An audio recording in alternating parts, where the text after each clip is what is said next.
I do like this.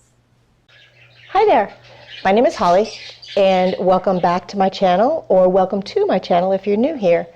Today I have a video about making one of the pieces of backpacking equipment or gear, sorry, that I use.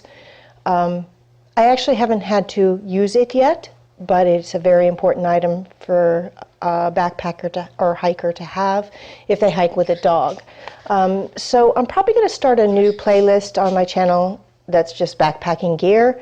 This particular one kind of can go in the crafting or the backpacking gear category, so I ended up using the crafting intro. But anyway, so this piece of equipment is a emergency carry sling, which again I think is probably one of the most important things a hiker or a backpacker that hikes or backpacks with a dog should have.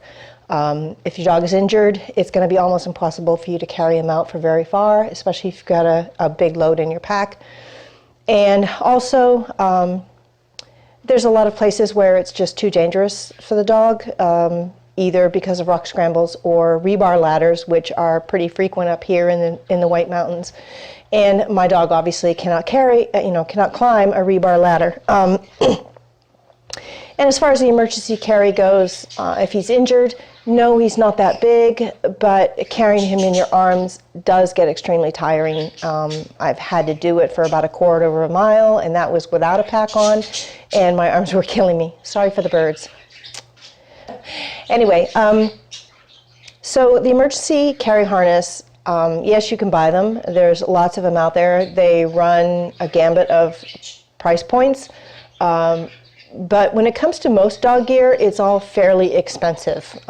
It's not cheap because they know people will spend the money on it. I refuse to spend that kind of money on something, and so I've made one myself. Oh my gosh, birds, be quiet.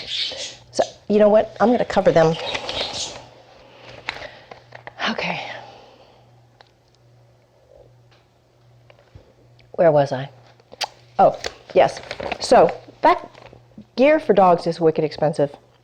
I'm not going to spend that kind of money on it. And actually, I kind of like sort of creating things myself. So I looked at a whole bunch of ones that were available online, looked at the designs, how they functioned, et cetera, and just came up with one on my own. So the first part of this video is not a tutorial on how to make one at all. But then I thought, you know what? There's a lot of people out there that could make one if they just had some basic ideas of how to go about it, and they wouldn't have to spend the enormous amounts of money for one for their dog. So I used my first, and they're still making noise, my first bit of this video is mostly sort of after I sort of created the pattern using scrap material and scrap webbing, and then I'm marking everything up before I make the pattern and then actually make the actual emergency carry sling. I used, hold on, to make the actual sling, I ordered the material from Ripstop by the roll, and I used 1.1 ounce Mountain Silnylon 6.6 in a blaze orange. I figured it was important to have it in the blaze orange so that anyone could readily see the dog was in a carry harness, without, anyway, hunting season, I'll have blaze orange on myself in some form or fashion, so I just thought it was important to make it out of the blaze orange. And then for the strapping on it, the webbing on it, I used Venom Hybrid Webbing. Now, Ripstop by the Roll makes two different Venom webbings. They're both lightweight and very strong. The ultra lightweight Venom is what I used for my hammock straps, but I did not use the ultra lightweight for this. I used, because I wasn't having to use as long of pieces, and I wanted it stronger and not as slippery, because the ultra lightweight Venom is very slick and slippery. So I used the hybrid webbing, which is a little bit thicker, a little bit heavier, and sort of goes into buckles and holds on buckles easier than the ultralight Venom.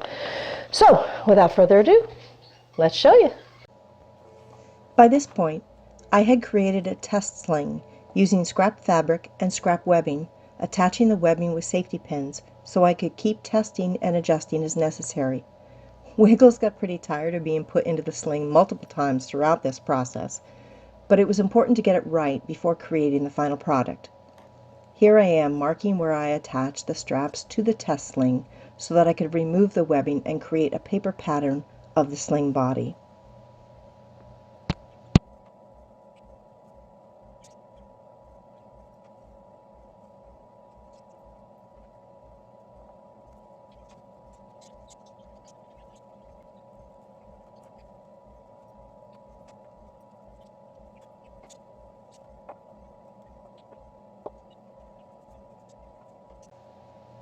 I used a scrap of heavy paper from a roll, which I had bought to use to make patterns for all the plywood pieces during my van build.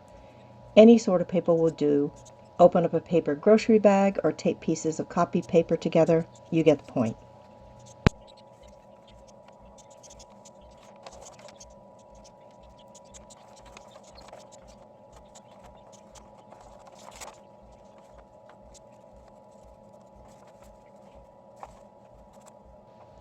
Once the paper pattern was cut out, I transferred the location of the strap connection points to the paper.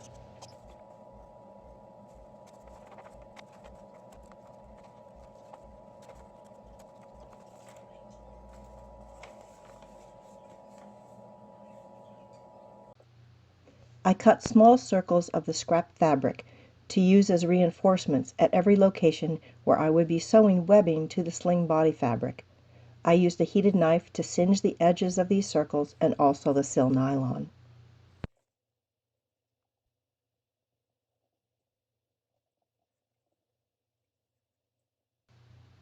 I wanted the two front leg openings and the two rear leg straps to be padded.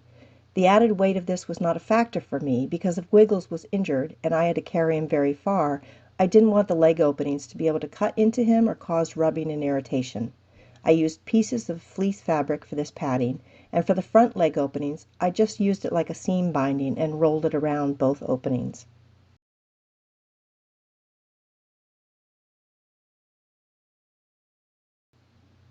For the rear leg straps, I folded a strip of fleece fabric in half lengthwise, then sewed it to form a tube. I turned that tube right side out, then slipped the Venom webbing through before sewing the webbing ends to the sling body.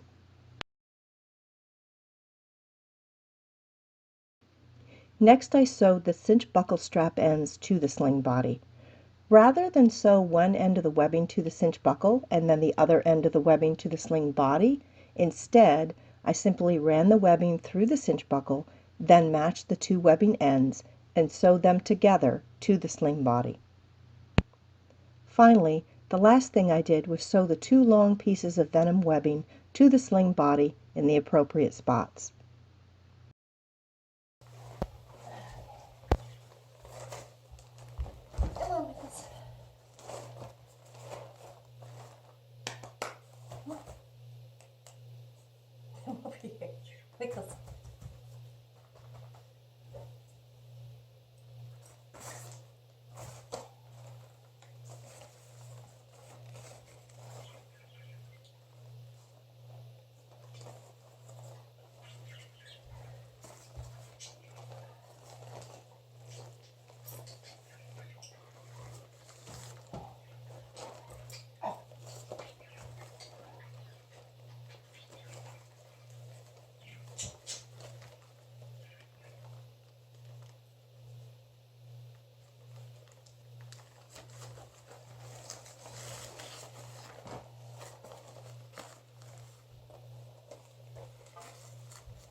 How's that, Wiggy Butt?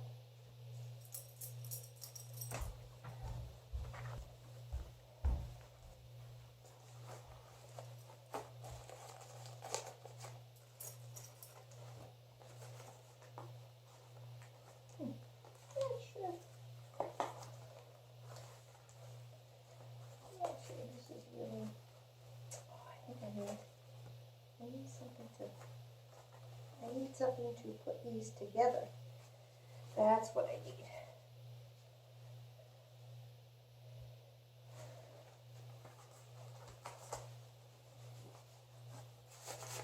You okay? He seems to be fine. I think these need to be a little bit.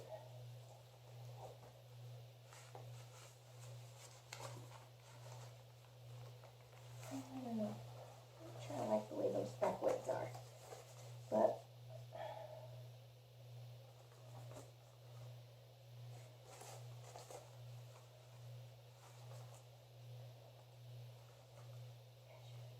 boy, good boy.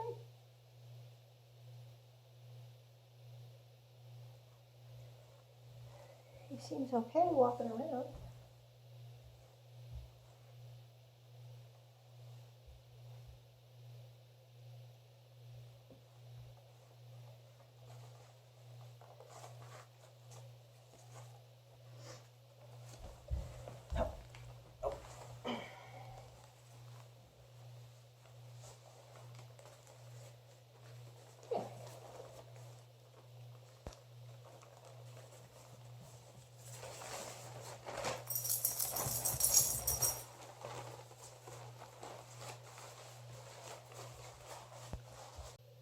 Okay, so there you have it, an emergency carry sling for Wiggles.